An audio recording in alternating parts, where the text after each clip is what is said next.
Teoshaclay, Teoshaclay. Staff Sergeant, 18th Transportation Detachment, Movement Supervisor. In your position, what are the major elements of a unit move that you are responsible for? So in the position that I'm working in right now with the TMS, I'm so sorry. I'm so sorry. Okay. So with the position that I'm working in right now, I would say the major element is building freight orders. So basically pushing out convoys, building convoys for the move to JRTC. Is that good, or do you want me to go more in depth? I'm sorry, I probably should ask this prior to. We're just having a conversation. Okay. Well, no, I'm asking, is that good, or do you want me to go further in depth? Do you want me to say like building convoys, pushing them out to Pearl Harbor, and then receiving them once we're in Port Arthur, or? Yeah, state it again. That's fine. Okay. Yeah. So, okay, I'm sorry. So in my position, my major move is building convoys or freight orders when it comes to TMS and pushing them out to Pearl Harbor at this moment. On the back end, we'll go out to Port Arthur. I'm so sorry. I'm sorry. I'm a very shy person, so I get nervous. Okay. So in my position, can you read the question again? I'm terrible. In your position, what are the major elements of a unit move that you are responsible for? Okay. So in my current position, the major element of a unit move that I'm responsible for is building freight orders with the TMS system. So I'm basically pushing out convoys to Pearl Harbor, and then on the other end, I'll be there to receive them once in Port Arthur. How long have you been working with the TMS prototype?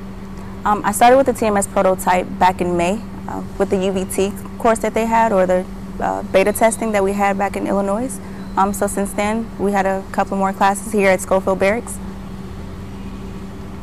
How long did it take for you to get trained on how to use the TMS prototype? It didn't really take me long to get trained on the TMS prototype. The system is fairly easy. I would say a couple of days, but even now I'm still working to get more proficient at it. Did you find the TMS prototype easy or difficult to learn how to use? I found it easy to use. The prototype is more tedious, that I would say. There's a lot of small pieces into it, but as far as the overall use of it, it's fairly easy. What are the major capabilities demonstrated by the TMS prototype in this unit move? The major capabilities demonstrated in this prototype, from my perspective, will be the accountability piece. For me, it's more important for me to have accurate data when it comes to building the convoys, pushing the units out, and ensuring that they have everything. I'm sorry.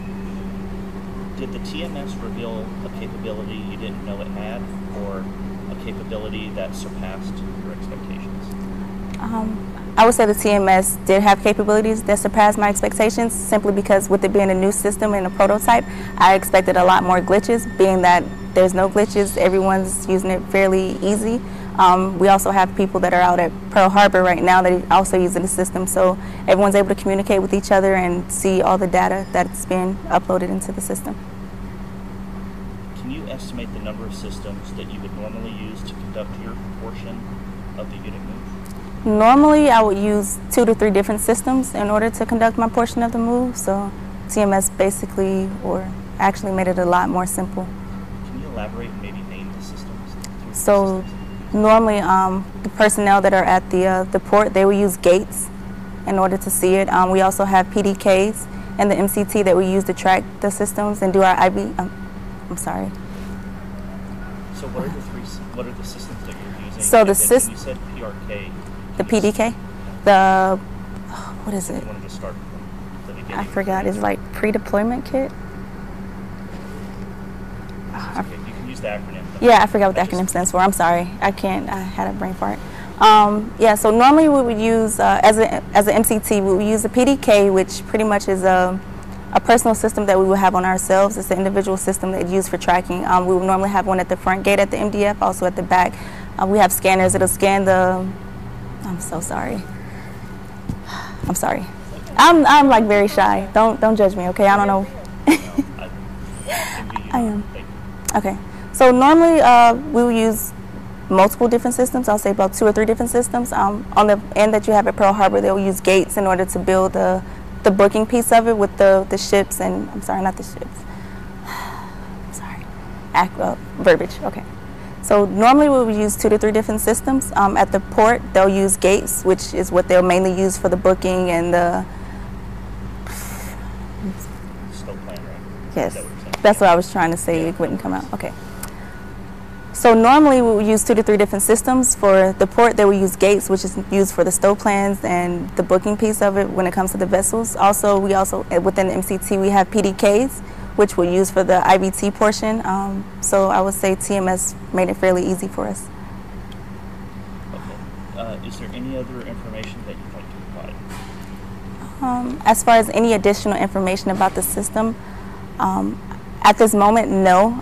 It's still a fairly new system, so we're still learning and getting to know it more. I would say it does have a very strong potential of being a really great system. As far as right now, I know my entire unit appreciates the systems because it takes a lot of work away from us. So you want to take a shot at that big overview question? Like, do you think that you could try to explain what the whole JRTC movement is about? Oh, man. In all honesty, I probably should have said it off camera. This is my first JRTC rotation. So I've never been a JRTC. I've done MDF operations, but never this mass size when it comes to it. So I'm still kind of in the learning phase when it comes to the JRTC operations. But for the most part, we start with the pre-MDF operations. So we'll go to the units that are actually deploying out. We'll go to their motor pools. We'll inspect their vehicles, all the equipment that they have. They'll come to the MDF process, which is here. So they come through. We have the documentation stations where we're making sure the paperwork is correct. We have the fuel defuel station where we're making sure they have the appropriate amount of fuel, the appropriate amount of fuel in their vehicles. Also, we have station 3, which is the heightened DIMS, or the DIMS and weight, I'm sorry. So with the DIMS and weight station, that's where we're basically validating, verifying everything is accurate when it comes to the dimensions and the weight of their vehicles. They get pushed off to station 4, which is our hazmat and agricultural station. So anything that goes off island must have an agricultural inspection. Then they go through any maintenance or anything like that. Once they get done with the entire MDF process, we validate their packets, make sure all their paperwork is good to go. There was no issues, no hiccups when it came through the process. And then that's when they go out to the staging yard. Once in the staging yard, we push them out to the port. That's where the TMS comes in to play with this one. We build the convoys out, we validate the convoys, and then we push the convoys out to Pearl Harbor. From Pearl Harbor, they'll upload on the vessel, then they'll get pushed out to Port Arthur. Okay. Give me a brief description of what you are doing here today. What I'm doing here today, as far as the overall picture, or overall mission. What are you doing this vessel? Give me a brief description of it in your own words. Other than how I just said it, when I'm breaking it down, you want to know like a general picture. Okay. This new system that you're using. Give me a brief description of what you're doing here right now.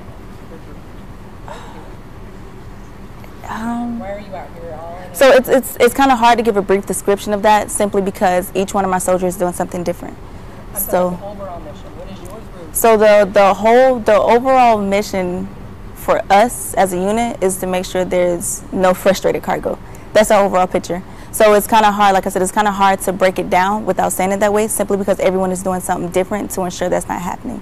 So I have my soldiers at the front gate who's validating and verifying that they're verifying the unit's UDL. So, I'm sorry, I have my... Give me a brief description about the new system, why you're out here trying, what you're doing with it. And once again, that's what I'm saying. The new system, there's so many different components when it comes to it, because each one of my soldiers that's using the system is doing something different.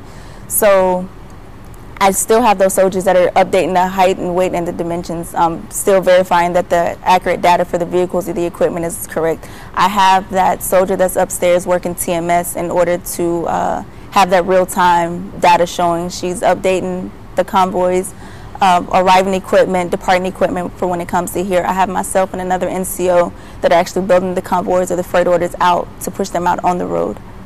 So how is the system going to make your life better? The system will make our lives better simply because it's taking away many other systems and compiling them down into one. Being that we only have one system to focus on, granted that system has many different pieces, but it's still that one system. And that one system talks to all branches. So for us, it makes it a lot easier because now we have other components that we work with that have the same exact information. We're not using multiple systems between multiple branches in order to talk together or talk to each other. For those out there in the military that don't understand what we're talking about when it comes to transportation systems, things like that, what do you want them to know about what you're doing with this new system? What I would want them to know what we're doing with this new system is, oh, that's a good one.